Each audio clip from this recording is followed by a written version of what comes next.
May bago akong ginagamit na lip oil para sa mga may dry lips. Tapos medyo tinted na rin siya. Ito ay galing sa Vice Cosmetics. Nakalimutan ko kung magkano yung exact price pero I think 200 to 200 something, parang ganyan.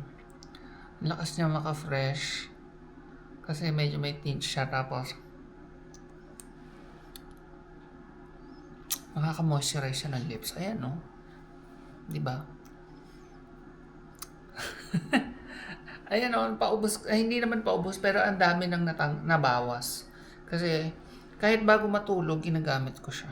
Kasi nga nakaka-moisturize ng lips. Anyway, good morning. It's almost lunchtime ngayon, pa lang ako magluluto dahil nag-edit ako ng videos buong umaga. Ngayon lang uli ako nagkakaroon ng gana or drive na bumalik sa pag-edit ng videos, pag-vlog. Yan, kaya nag-vlog ako ngayon. Kasi nga, di ba, kwento ko sa inyo, after December pa lang, nawawala na ako ng gana dahil sa aking mental health, dahil sa dami nang nangyayari dito sa lugar na to. Eh, since malapit na kami lumipat, medyo bumabalik na yung aking drive and excited na akong mag-empake. Kailangan kong bumili ng mga storage box. Kasi last time, balikbayan box yung mga ginamit namin. Natunaw lang siya.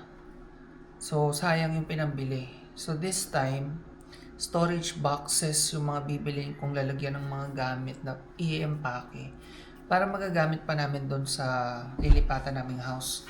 Wala kasi kaming mga cabinets doon. Wala pa. And don't expect na ganito kaganda ang magiging background natin doon kasi hindi talaga siya tapos na bahay.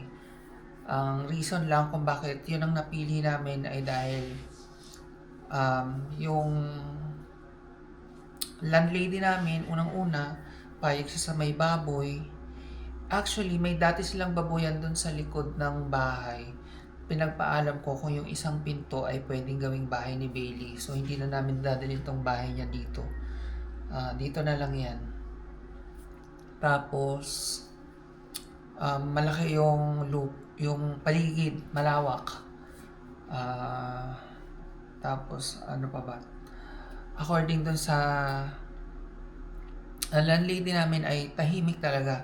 3 lang kaming bahay doon, siya, tapos yung sa pamangkin ata ng asawa niya, tapos pangatlo kami. Dun sa hilerang yon ng parang property. Yung property ay 1.6 hectares. So dun sa ganong kalaking lupa, 3 lang kaming bahay. May mga kapitbahay sila pero medyo distansya. Actually, masikip nga yung daan kasi meron kaming right of way lang. Basta makikita nyo na lang pag nandun na. Pero maliit lang naman yung masikip na daan. So yun lang yung medyo may stress kami doon. Kasya naman yung sasakyan, pero medyo masikip. Pero pag nasanay na kami, labas-pasok, makakabisado rin namin yun. Anyway, ang dami ko na namang naikwento. Magluluto lang ako ng unmeat na corned beef. Ito ay hindi totoong corned beef. Ito ay parang pang mga vegetarian. So, lalagyan ko ng patatas, bawang sibuyas, at yung mahal na kamatis. Hiwain ko lang muna itong. Itong patatas ay hinugasan ko lang mabuti, hindi ko nababalatan. By the way, sa mga nagtatanong, ay kung naiisip nyo na bibili pa ba kami ng bagong property, tapos magpapatayo ulit ng bahay. Not in the near future, kasi sabi ko kay Mahal, mas gusto ko na munang mangupahan just in case na may experience uli namin yung na-experience namin dito. Mas madaling umalis, di ba? Ngayon, doon sa uupahan na mga magiging uupahan naming lugar at magustuhan talaga namin, that's the time na pwede kaming bumili ng property doon. Kasi mahirap. Kagaya niyan yung nangyari sa amin dito. Stuck kami ngayon dito dahil meron kami ditong property. Pero sana mabenta agad. If hindi mabenta, papaupahan namin. Ganun. Kesa nakatiwangwang yung bahay. Kaya lang, ang worry ni Mahal sa ganun, pag pinaupahan namin, baka maluluma yung bahay, mabababoy daw, ganyan. Sabi ko, hindi naman lahat ng tenant ganun. Tapos, actually, yung bahay, pag walang tao, mas nasisira siya, di ba? Agree ba kayo sa ganun? Based sa mga nakikita ko sa iba, pag walang nakatira, lalong nasisira. Yung mga foreclosed properties nga, di ba?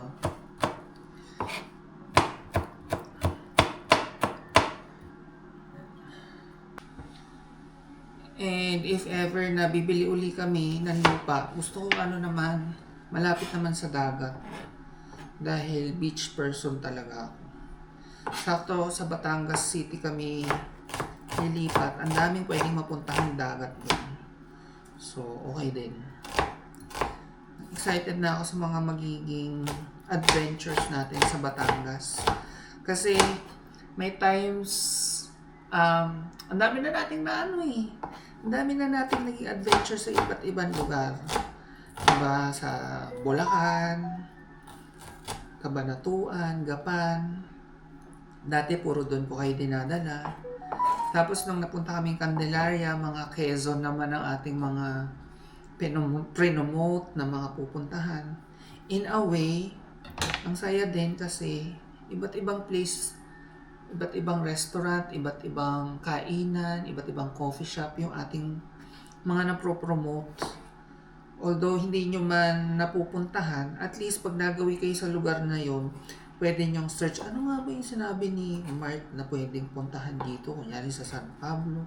Yung Sampaloc Lake, maganda daw.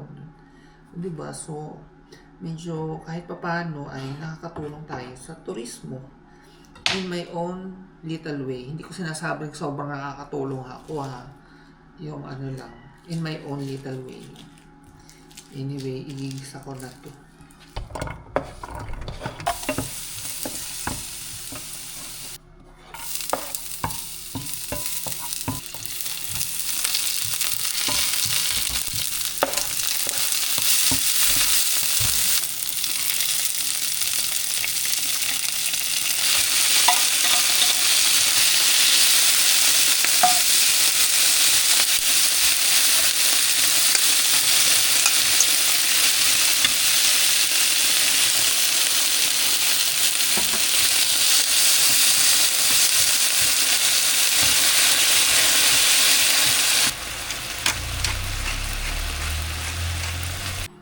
Ayan yung ating corned beef.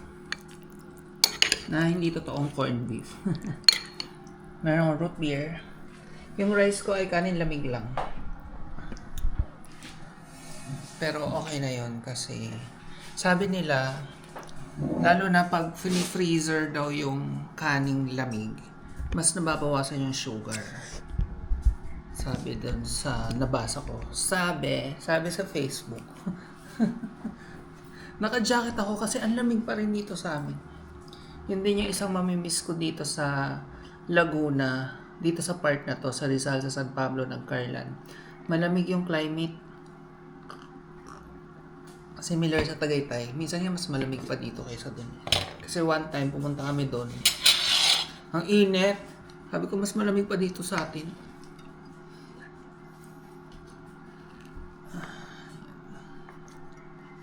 By the way, since hindi nga kagandahan yung bahay doon, nalilipatan namin, magdi-DIY tayo doon para naman mapaganda natin. Actually, gusto nga ni Mahal, if ever may budget kami, kunyari, yung labas kasi niya rough pa eh. Sabi niya, ipapakinis, tapos tatanong sa landlady if payag siya na ibabawa sa rent namin. If hindi, hindi. Parang ganun. Anyway, ako ay magla-lunch na. Tikman natin ang ating corned beef na unmeat. Magpiprito pa sana ako ng egg kaso gutom na ako. So, yung sili. Kinakain ko yung sili.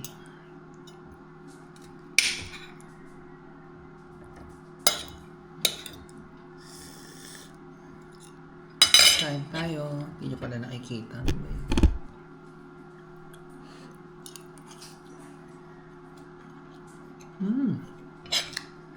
Sarap.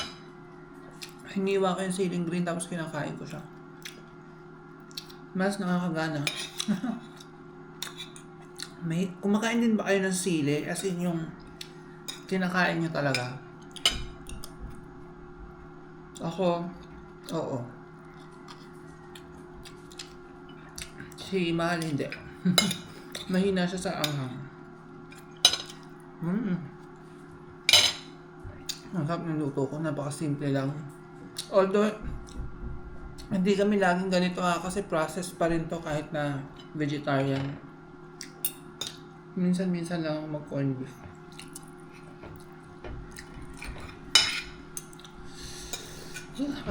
Maanghang yung sili kahit green. Si Mahal nga pala ay nasa Manila tapos diretso siyang Bicol. Dalawang area yung kanyang work. Last week galing na siyang Bicol. Pag uwi niya, may dala siyang lumpiang shrimp. Napakasarap. Gagayahin ko one of these days, pero baka sa Batangas na. Share ko sa inyo yung aking version ng lumpiang hipon.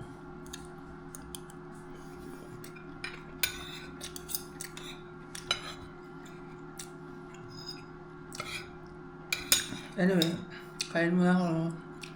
Salamat sa pagsama sa akin.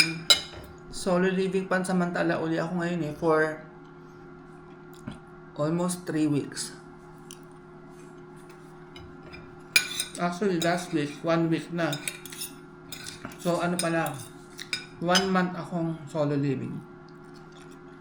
Kasi umuwi si Mahal 2 days lang, tapos umalis na siya ulit. Kain muna ako. Kain muna kayo kay Pretty, kay Panther, kay Winnie, kay Bebagay.